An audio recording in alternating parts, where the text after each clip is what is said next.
It's sewn into the fiber of your very being. It is part of your tapestry. And so you always can pull it up and know just what your mother or your father might have said to you.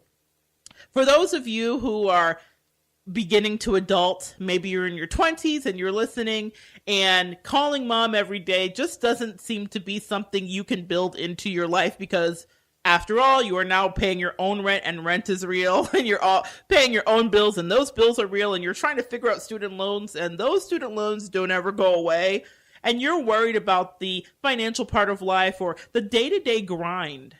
Remember that your parents have sent you down the road, but they're there waving still, and they miss you still.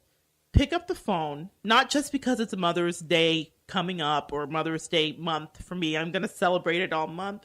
But pick up the phone and reach out and thank them for no reason and bring the biggest smile to their heart, because sometimes as we are adulting, we forget that we couldn't be those adults without our parents' courage and selflessness, and the ability to let go of the thing that they love most in the world by sending us down the road.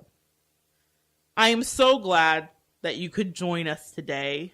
I'm excited for you guys to come back next week. We're going to be talking to Miss Cynthia, who is a Puerto Rican born Bronx native, Brooklyn, she would kill me there, Brooklyn native, who is going to be espousing some of her wisdom that she's learned from raising a boy and a girl child and being married for, I believe, 20 plus years. So she has a lot to offer, and we have other mothers coming up, and we're going to end the month talking to Miss Kate. We're going to give another shout out to Kate. She's going to be our final guest, and she's going to share some insight for those single mothers out there. I've never seen better mothering. And I mean that. I've worked in preschools and daycares. I know I'm biased, guys. I know. But I really have worked around mothers, and there's always been this strength about her. From the first moment I saw her, before we were friends, before I knew who she was, I saw her with her child on her shoulder, and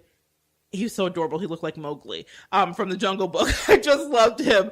And he and her together, she was such a great mother. And I would see her around town with him, and I would see her just out having mother-son time with her dear son. And she has always left an impact that's been imprinted in my brain. And now I know her, so I get it. And I think she has a lot to share.